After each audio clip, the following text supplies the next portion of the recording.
Pedro Alas, General Casimero mga idol, ang ating nag-iisang angas ng Pinas na ngako na itutumba si Saul Sanchez mga idol sa kanilang paparating na laban ngayong 13 taong kasalukuyan sa Oktubre, na kung saan mga idol talagang excited ang mga boxing fans natin, lalong lalo na ang mga Casimero fans na tataob sa luna itong si Saul Sanchez na pinagmamalaki ng impi mga idol.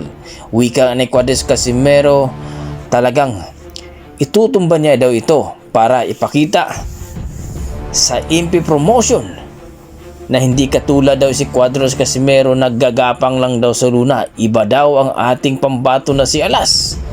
Talaga daw ipapakita daw niya na hindi pa daw siya laos.